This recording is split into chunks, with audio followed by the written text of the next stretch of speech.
Selamat datang channel Dedek 8000. Sudah di sini. Beberapa waktu kemarin saya sempat mengupload beberapa video mengenai Wemoto 150. Ada 3 kalau nggak salah ya. Beberapa hal yang kalian perlu ketahui sebelum membeli Wemoto, lalu review Wemoto sendiri itu sendiri, dan juga yang terakhir adalah review test ride-nya. Ya. Dan di luar ekspektasi saya, ternyata yang nonton lumayan banyak juga ya. Dan di luar ekspektasi saya juga ternyata yang bertanya banyak juga. Nah, tentu ini saya tertarik ya, karena Wemoto ini adalah merek baru di roda 2 khususnya Indonesia. Tapi responnya menurut saya pribadi ini lumayan oke ya, lumayan oke. Lalu saya berpikir, kenapa ya kira-kira ya? Nah, ini dia beberapa alasan menurut saya kenapa Wemoto Greta 150 ini bisa mencuri perhatian pengguna roda 2 khususnya di Bali. Atau mungkin ada beberapa di daerah Jawa juga ya, dari kolom komentar yang saya baca. Oke, ini dia alasan pertama. Tidak lain dan tidak bukan adalah bentuknya. Ya kan? Ya, dari mata turun ke hati kan gitu biasanya. Nah, dari hati turunnya ke dompet gitu. Nah, dari mata ini kita bisa ngelihat nih, ya kan, si Wemoto 125 ini tampilannya menurut saya nggak ada Jepang-Jepangnya banget ya. Jadi ada sih, cuman nggak begitu banyak. Apalagi tampilan Asianya, waduh nggak ada. Sekedar informasi aja, Wemoto ini adalah bawaan dari Malaysia ya. Kalian bisa cek di websitenya. Wemoto itu aja pokoknya, karena dia di Malaysia ada dia.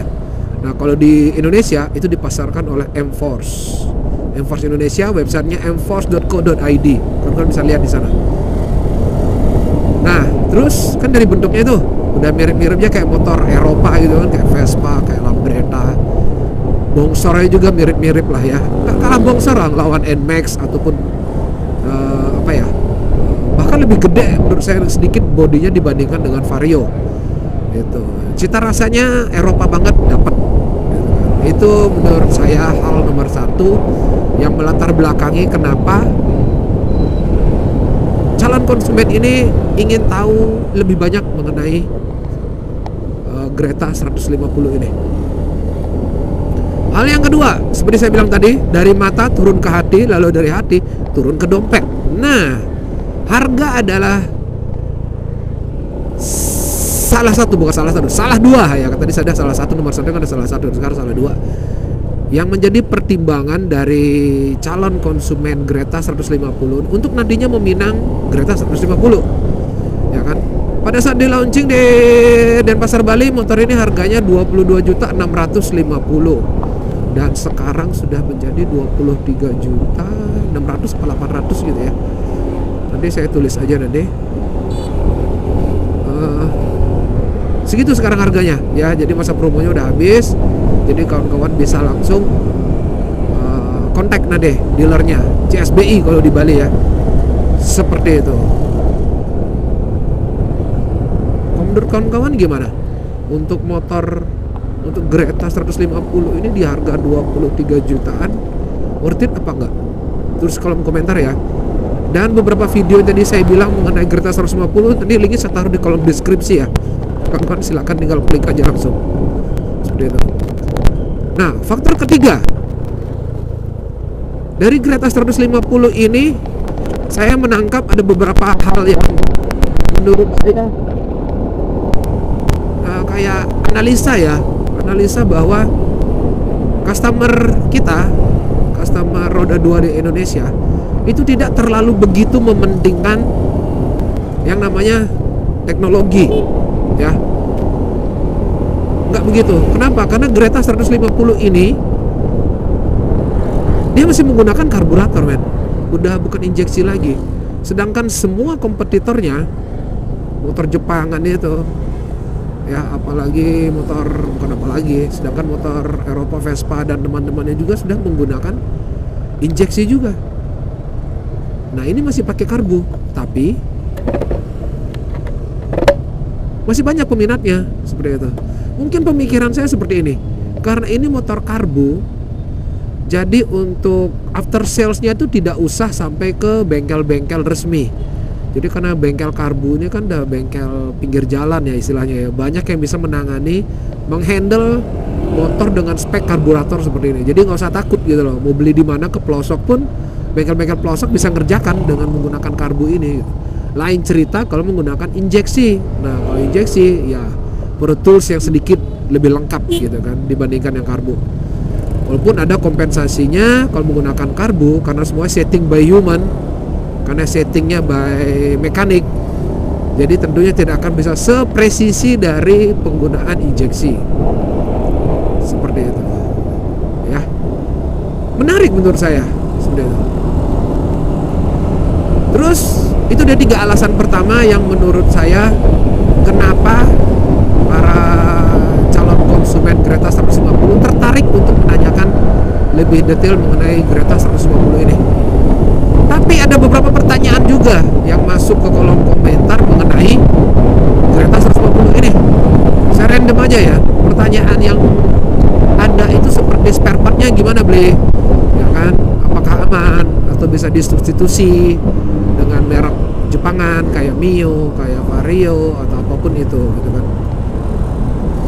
Nah, saya udah sempat menanyakan ke pihak CSBI kalau di Bali ya, itu apakah ada yang bisa dikanibal kalau misalnya kan part yang dicari itu inden terlalu lama ataupun nggak nemu partnya gitu.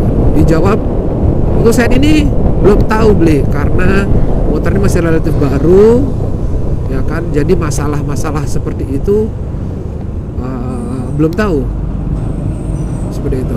Tapi nanti kalau ada pasti kita informasikan.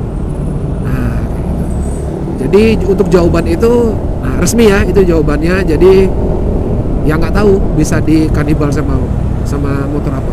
Mungkin kawan-kawan yang sudah di daerah Jawa kan lebih duluan ya launching motor nih. Terus mungkin sudah ada yang masuk bengkel atau mungkin pernah meneliti motor ini. Share di kolom komentar dong. Kira-kira part motor apa yang bisa dikanibal dengan Greta 150 ini. Jadi nanti tuh bisa membantu sesama pengguna Greta yang lainnya kalau misalkan ada trouble ya, dan di daerahnya tidak ada dealer resminya atau service center resminya gitu ya. Nah, silahkan tulis di kolom komentar. Terima kasih sebelumnya ya. Nah, pertanyaan kedua adalah, beli kalau di daerah saya kira-kira ada nggak ya yang jual Greta 150 ini? Nah, jujur saya nggak tahu ya di daerah teman-teman ada atau enggak. Cuman saya bisa berpatokan kepada websitenya langsung, enforce.co.id. Nah, di sana itu ada daerah-daerah yang sudah dijangkau oleh Enforce Indonesia selaku pemegang merek untuk Wemoto ini. Nah, kawan coba cek di sana aja. Ya kan kemarin ada yang nanya dari Jember, terus ada yang nanya dari apa ya, Tulungagung atau apa gitu kalau nggak salah. Nah, silakan cek di sana. Kalau tidak ada ya berarti memang sangat terpaksa harus ke kota terdekat yang ada dealer Wemotonya seperti itu. Ya. Seperti itu. Ya, jadi terima kasih sudah menonton video saya ini. Ya, sih nggak panjang-panjang banget ya. Cuman karena sambil riding, sambil ngevlog ya, biar jadi ala-ala motovlog gitu. Ya, jadi sambil berpikir, sambil konsentrasi, wah buset gile banget tuh bule. Oh my god. Seperti itu. Oke, saya ulang. Terima kasih sudah menonton Eka 8000. Nanti kita akan mulai video mendatang. Jangan lupa di like, share, komen, dan di subscribe Eka 8000. Terima kasih.